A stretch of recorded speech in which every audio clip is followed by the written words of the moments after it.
I'm in Smithers looking for the library because I have to email people that have already been contacted, but that I have to make additional efforts just to say, well, isn't this the right thing to do, dude?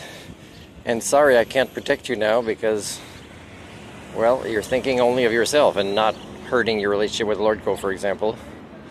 So now I have to ask BCA to do a complete investigation of criminal and human rights violations against me and against others. Now I just arrived here like in the wee hours of the morning, and I gotta say that every time I'm excited to wake up in a new place and the scenery's nice, and I'll show you the mountains here, and I'm like, okay, I'm gonna be like this, right? I'm gonna give this community a try, and it takes so little amount of time for me to get more triggers, right? And it creates drama. So when I leave, it's not because I'm impulsive. I leave because I've documented and given you the proof of it, of human rights violations.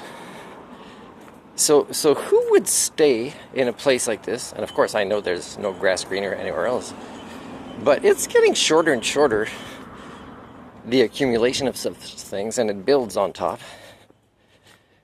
And you guys know, honestly, that I'm not the only one. It's happening to you. I mean, your trauma counselors have unresolved trauma. I mean, it's really accelerating. It's building on top and on top and on top. I don't have a lot of other options, except for going to a country that would be so grateful for me to volunteer there with all my skill sets, and that would make sure that I'm fed and not homeless and have transportation that I need. That is not Canada. I mean, we have a lot of charities here, but as you can see from my recent vlog from the YMCA, it's, you know, their money laundering schemes. It's about benefiting the employed and making fun of the supposed clientele. Now, I did another vlog that I haven't posted yet that says, you want to know if something is a real charity, and most of the staff will be volunteers, and the ones that get paid because they really need to would be minimum wage. And if society can't allow them to live on that, then yeah, they got to do some petitioning on their time off, protesting. And also if there's like bonuses and big amounts for guest speakers or things like that, right? This is not what a charity would do. If large amounts of money go through this charity, it's not a charity. So again, doesn't that pretty much prove the scam of 99% of charities in Canada? And I talk more about what my idea for a not-for-profit is, and it's actually written into my charter in the not-for-profit that's registered in BC. And I'll never give it. I'll never give it because I can't find anybody who cares enough about their kids and working on solutions. Where's the library? Here's a mountain there.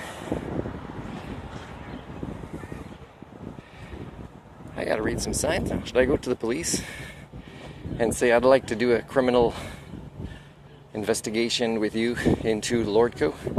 And I would, except that I don't want to do it while I can't even move my vehicle, because I don't know if I can trust every RCMP officer, and I could land on one that is very, rooted in this community, which again is a conflict of interest. That's why they move RCMP sometimes and say, no, I don't want trouble here, or I know that person, or that person's related to that person.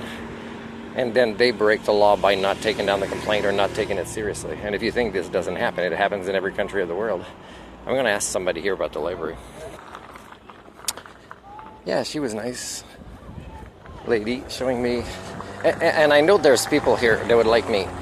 But the thing is for me to actually get established in a community is I have to ignore a lot of these triggers for quite a long time.